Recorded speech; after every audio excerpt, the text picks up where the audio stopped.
Hello കൂട്ടുകാരെ, ഇന്ന് ഞാൻ പറയാൻ പോകുന്നത് സ്വാമി വിവേകാനന്ദനെ പറ്റി കുറച്ച് വരികൾ.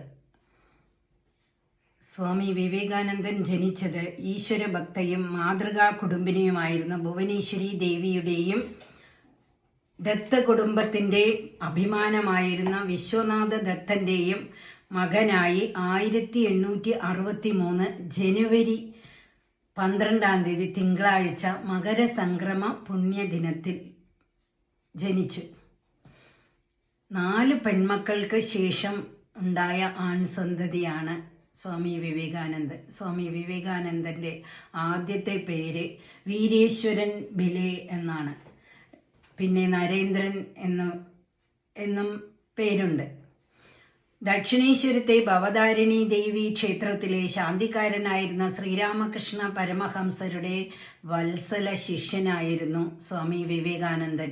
വിശ്വവിജയിയായ സ്വാമി വിവേകാനന്ദൻ ഭാരതാംബയുടെ അന്തസ്സും അഭിമാനവും കാത്തുസൂക്ഷിച്ച പ്രിയപുത്രനാണ്. ഈ സ്വാമിജിയാണ് ഭാരത സ്വാതന്ത്ര്യത്തിൻ്റെ മുൻനിര സേനാനി.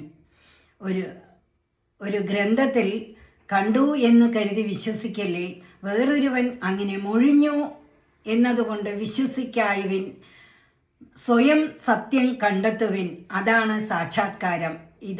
പല പ്രഭാഷണ വേദികളിലും സ്വാമി വിവേകാനന്ദൻ ഈ വരികൾ പറഞ്ഞിട്ടുണ്ട്. 1902 ജൂലൈ 4 വെള്ളിയാഴ്ച രാത്രി 9 മണി കഴിഞ്ഞ് 10 മിനിറ്റ് ആയപ്പോൾ സ്വാമി വിവേകാനന്ദൻ ജഗദീശ്വരനിൽ വിലയം പ്രാപിച്ചു. 30 വർഷവും 5 മാസവും 24 ദിവസവുമാണ് സ്വാമിജി ഈ ഭൂമുഖത്തുണ്ടായിരുന്നത്. ഹലോ ഗൈസ്, സബ്സ്ക്രൈബ് ചെയ്യണേ, കമൻറ്റ് ചെയ്യണേ, ലൈക്ക് ചെയ്യണേ. Okay, by.